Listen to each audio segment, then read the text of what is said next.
Assalamualaikum Pak Cipto. Waalaikumsalam warahmatullahi wabarakatuh, Amel. Terima kasih waktunya, kesediaannya Pak Cipto untuk membicarakan mengenai studi kasus ini ya Pak ya. Ya. Jadi di dalam studi kasus tersebut saya ingin menanyakan beberapa hal.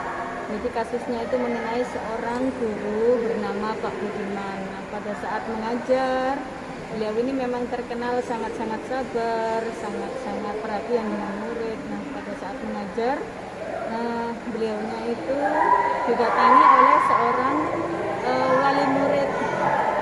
Wali murid ini membawa pisau ya, membawa benda tajam itu untuk memanggil anaknya yang bernama Abdul. Jadi sambil membawa parang berteriak memanggil anaknya yang bernama Abdul di dalam kelas dan meminta Abdul untuk ikut dengan beliau untuk membantu panen ikan. Nah, ditambak ini Pak, jadi beliaunya punya tambak. Tentu saja Pak Budiman kaget dengan situasi tersebut. Juga murid-murid yang lainnya juga kaget. Nah, Abdul ini hanya bisa menangis, takut karena orang tuanya membawa parang dan dia bersembunyi di pojok kelas, berteriak tidak mau pulang. Nah, dalam kesulitan yang seperti ini nih, kira-kira bagaimana keputusan yang Bapak ambil bila terjadi kasus seperti itu di kelas Pak Cipto? Sudah menurut saya ya. Iya, menurut Bapak. Jadi menurut saya untuk menangani hal semacam itu, langkah yang pertama kita harus mendatangi orang tua tersebut yang membawa parang itu dengan nada halus dan membisik, dan agar dia itu supaya kita dudukkan. Kenapa? Karena kalau orang emosi itu berawal dari karena berdiri dan posisinya itu meluap-luap. Ya, untuk meredakannya pertama kita ajak duduk dulu, kita bisiki, karena kalau misalnya kita teriak-teriak juga itu efeknya juga mudah menyulut emosi seseorang. Jadi otomatis kita datangi, kita bisiki. Kita bisiki, contoh, Pak sebentar Pak, sini Pak, ini duduk sebentar, nanti saya kasih solusi gini. Nah, langkah pertama itu supaya kita bagaimana bisa kita mendudukkan orang tersebut dengan posisi rileks tanpa emosi. Nah, dengan juga bukan tidak secara kontroversial, tapi secara halus. Kita komunikasi dengan baik, kita ajak, kita tanya terus gini. Terus kalau beliau sudah kita tanya terus, akhirnya beliau kan meluapkan apa yang ada di pikirannya toh. Nah, secara otomatis itu mengurangi emosi seseorang. Karena orang itu emosi atau marah ketika dia tidak bisa meluapkan apa yang ada di pikirannya. Ya, kita kasih ajang untuk bertanya terus, kenapa begini, kenapa begitu, kenapa berparang dan lain sebagainya gini. Kita tanya sampai beliau itu sudah selesai jawab semua. Kita sebagai pendengar yang baik saja dulu. Nah, setelah beliau sudah kayak kehabisan kata-kata dan mungkin juga capek bicara, akhirnya kita kasih solusi, kita kasih tawaran. Kita nggak harus memutuskan, enggak, tapi kasih tawaran, opsi pilihan. Bagaimana Pak kalau begini. Itu juga membeberkan juga untung rugi dari Bapak lakukan juga. Terus anaknya juga akan berdampak seperti ini juga. Nah, supaya mendamaikan hal semacam itu butuh juga alternatif yang sekiranya juga ngasih solusi Bapak tersebut, dan juga supaya anak tadi juga tidak ketakutan. Ya, secara otomatis oh iya Bapak, contohnya semacam ini.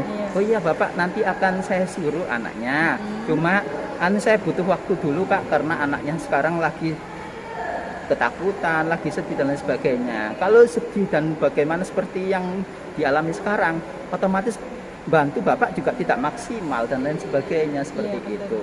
Nah, otomatis beliau akan mikir juga, oh iya ya, ya nggak mungkin bisa bekerja secara maksimal kalau anaknya lagi sedih, lagi nggak mood, atau lagi juga tidak itu, atau lagi tidak pingin. Iya. Nah, supaya menggugah moodnya juga, Iya. ya dikasih solusi semacam itu. Jadi Iya, seperti betul. itu. Sangat tepat sekali ya Pak ya. Iya, Berarti komunikasi intinya. Komunikasi Iya. intinya ya di situ. Iya, komunikasi dulu. Iya, iya, iya. Luar biasa sekali Pak Cipto. Berarti ini yang dilakukan Pak Cipto adalah prinsip berpikir berbasis rasa peduli. Iya, Jadi betul. Pak Cipto merasa sangat peduli, care dengan murid tersebut, dan Iya. juga care dengan apa yang dialami oleh orang tua dari Tuanya. murid tersebut. Iya. Ini merupakan care based thinking, jadi berpikir dengan rasa peduli tidak Iya. hanya pada siswa, juga Pak Cipto Iya, juga. memperdulikan perasaan Perasaan, seorang ayah, iya, ayah juga yang seperti bagaimana itu. bisa emosi Iya. dan sebagainya, dan bagaimana dia nanti putranya bisa membantu Iya. bila memang kondisi putranya sudah stabil. Iya. Luar biasa sekali, Jadi Pak ngasih Cipto. pengertian Iya, juga. jadi kita ungkapkan dengan komunikasi yang baik Iya. dan pengertian yang mendalam, supaya bapak dan anak itu tidak terjadi miskomunikasi. Iya, Gitu betul. ya. Seperti Luar itu, biasa, Bu Amel. Pak Cipto. Kira-kira prinsip yang menjadi landasan berpikir bapak tadi adalah apa Pak? Ya, memang Mengambil keputusan. ya keputusan secara problem solving tadi. Iya, Ya. problem solving ya. Iya. Iya, betul.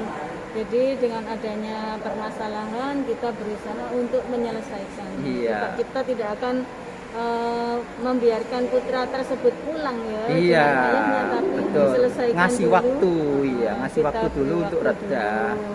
dan tetap nanti akan dikasih motivasi lah anaknya supaya Iya, betul. semangat membantu orang tua. Iya, selepas Selepas pembelajaran, pembelajaran. bila pulang sekolah, Iya. begitu ya. Iya, itu alasan yang tepat supaya Iya. anaknya nanti semangat untuk membantu orang tuanya. Nah, Seperti iya, itu. Pak. Jadi keputusan Pak Cipto ini sama persis dengan keputusan saya. Bila saya juga mengalami dalam hal tersebut, ya kemungkinan besar saya akan melakukan hal yang sama. Yang pertama tentu berbicara dari hati ke hati Iya, dengan tentang permasalahan. orang tuanya Iya. dulu, untuk diturunkan dulu parangnya, gitu ya Iya, Pak ya. Kita taruh iya. di tempat yang aman, Iya. baru kita bicarakan Iya, satu kita persatu. dudukkan posisi rileks Iya, juga.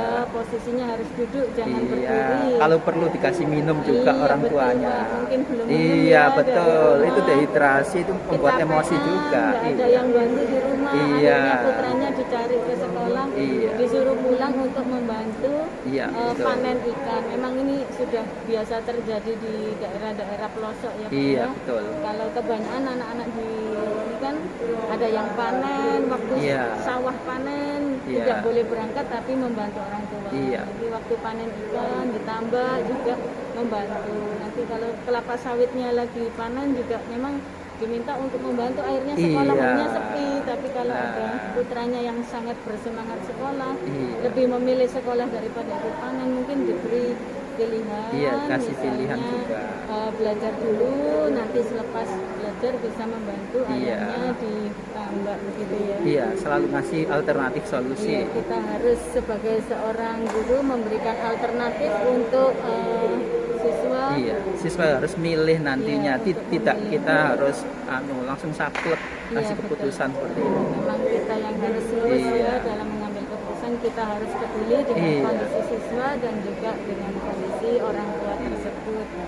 Nah, kira-kira pandangan-pandangan, bagaimana pendapat Bapak? Apakah ada yang berbeda dengan saya ya Pak ya, kira-kira tadi itu? Sebenarnya nggak jauh beda sih. Tidak jauh beda, Iya, ya. tidak jauh beda juga. Jauh beda, namun mungkin pendekatannya kalau Pak Cipto seorang bapak Pak Guru ya, mungkin Iya. lebih tegas ya. Iya. Kalau Ibu Guru nanti mungkin pendekatannya mungkin diambil dulu parangnya. Iya, memang solusi pertama memang itu. Iya, kita harus Paling enggak, amankan dulu. iya. Jadi paling enggak kalau orang teriak, kita Iya. nggak usah ikut-ikutan teriak, tapi Oh, datangi. kita Iya, datangi, kita datangi, kita dekati. bisiki.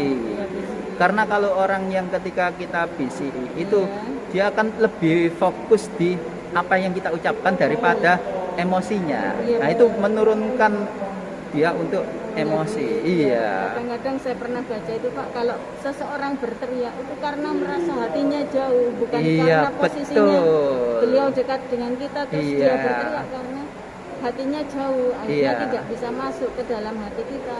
Jadi yang bersangkutan Iya. menjadi berteriak. Betul, ibaratnya api. Iya, Api itu berkobar-kobar itu sebenarnya dia itu kangen dengan datangnya air. Oh, gitu Iya, ya. bukan musuhan sama air enggak. Iya, betul. Dia butuh seseorang yang bisa mendinginkan mereka. Baik. Iya. Luar biasa Pak Cip, berarti seperti itu ya. Jadi Iya, betul. kalau di saat ada orang nadanya tinggi, kita ikut yang rendah. Iya, yang Jangan rendah. ikut tinggi. Iya. Iya. Kita dekati. Harus Iya. berkepala dingin juga ya kita sebagai Iya. pendidik untuk mengambil keputusan. Nah, jadi kesimpulannya seperti apa Pak ini kasus ini menurut Pak Cipta, coba disimpulkan.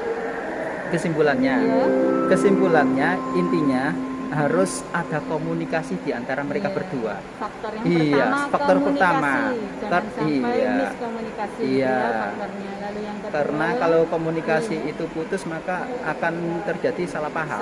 salah paham, Oke. misunderstanding. Yang kedua, faktor kedua, solusi atau permasalahan setiap orang pasti ada, tapi tidak harus pakai marah-marah atau pakai parang atau apapun. Ya. Betul sekali, Pak. Karena biasanya orang emosi yang meluap-luap pakai parang seperti itu karena dia buntu tidak menemukan Buntu, solusi. betul Padahal solusi itu ada di sekitarnya, selalu ada. Namun masih belum Iya. ditemukan gitu ya. Iya, mungkin karena dia kurang curhat juga. Iya, Dia hanya mengatasinya untuk dirinya sendiri, Iya. ngalami untuk diri sendiri. Jadi Dia merasa kayak nggak punya orang di sekitar Nah, kita yang mungkin dekat begitu, gitu. iya, iya. Nah, itu nggak ada pelampiasan seperti itu, Iya. makanya marah-marah. Jadi butuh seseorang Iya, untuk mencurahkan apa, isi hati. isi hatinya Iya, beliau, betul. mungkin kekurangan tenaga, Iya. atau mungkin kecapean, Iya. atau mungkin perlu bantuan. Iya, dari itu guru yang paling dan penting. murid gitu ya.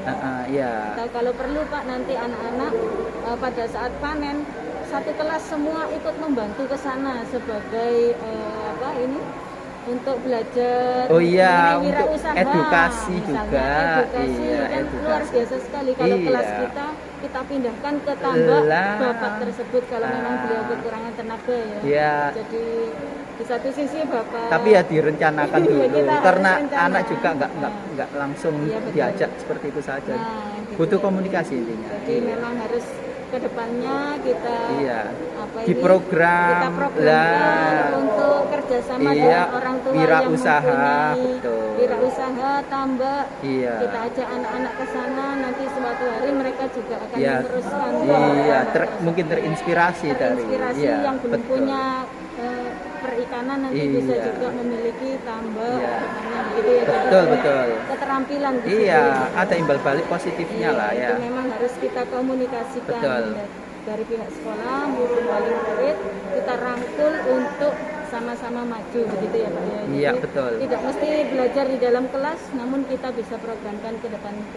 Iya, betul. Terima kasih Pak Cipta waktunya. Iya. Assalamualaikum. Sama-sama. Waalaikumsalam warahmatullahi wabarakatuh. Sama-sama.